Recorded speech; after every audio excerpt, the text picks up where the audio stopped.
military veteran, right? Yes, I was in the U.S. Air Force for 9 years.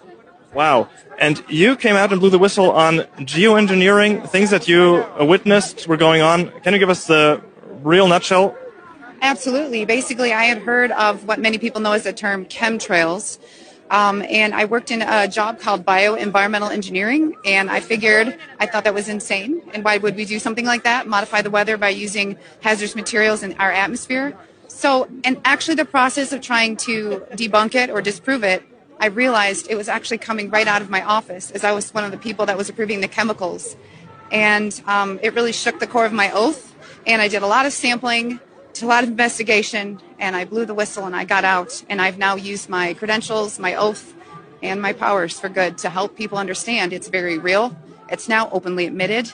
There are multiple forms of weather modification. I specifically found the one of stratospheric aerosol injection.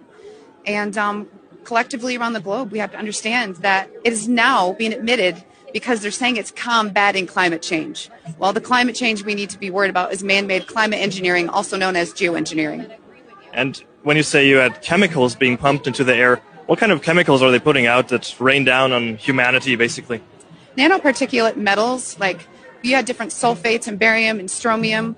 I know it's probably changed over time. I know they use silver iodide for certain things, but these are the odd part of it was the quantities that I saw them coming in, the form that they were coming in, and it's the same type of materials that I was trying to engineer out of the workplace to substitute with safer materials.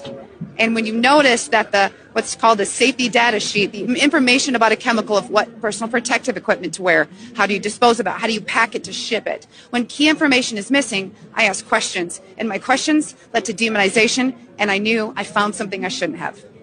That's insane. So these metals are basically toxic for the humans, I would presume, or? Yes, because it also has aluminum, and a lot of people will tell you, well, these things aren't horrible in small quantities. It's not small quantities, because when you are putting things above us, the dissipation rates are dependent on weather and climate, but it's getting into the food, it's getting into the soil. And around the world, wastewater treatment plants, when it comes to pharmaceuticals, or these toxicants is what they're called, they are not able to filter them out. So if you're growing organic food, are we going to go back to the plexiglass barriers on our plants? I mean, it's horrible. That's why you can ban it anywhere. We've had states in the United States ban it, and that is great to get the ball rolling.